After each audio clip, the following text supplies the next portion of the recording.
শরীরের সৌন্দর্য ধরে রাখতে কতজনই না কত কিছু করেন। অনেকেই ওজন কমাতে না খেয়ে দিন কাটান, তবে সুস্থ থাকার জন্য সবচেয়ে গুরুত্বপূর্ণ হলো খাবার।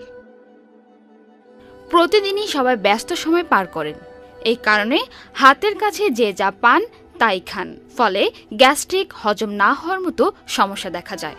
বিশেষ করে সকালের খাবার ঠিকঠাক না থাকলে সারাদিন এনার্জি পায় না শরীর। পুষ্টিবিদদের মতে সকালের খাবার কখনো বাদ দেওয়া উচিত নয়, তবে সকালে ঠিক কোন কোন খাবারগুলো খেতে হবে সেদিকে নজর রাখা জরুরি, কারণ সকালের খাবারের উপর নির্ভর করে শরীরের এনার্জি।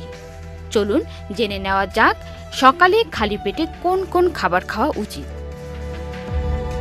সকালে উঠেই খালি পেটে লেবু ও মধু মেশানো পানি খান অনেকেই, তবে যদি আপনি লেবু না মিশিয়ে মধু দিয়ে খান তাহলেও উপকার পাবেন। অনেকেরই লেবুতে গ্যাস্ট্রিক হয়, তাই তারা শুধু মধু খেতে পারেন পানিতে মিশিয়ে। মধুতে শরীরের প্রয়োজনীয় ভিটামিন, খনিজ থাকে।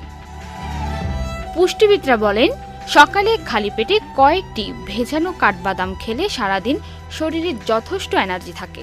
বাদামের মধ্যে প্রচুর পরিমাণ magnesium, vitamin E, protein, fibre, omega three, ওমেগা-6 ফ্যাটি অ্যাসিড থাকে।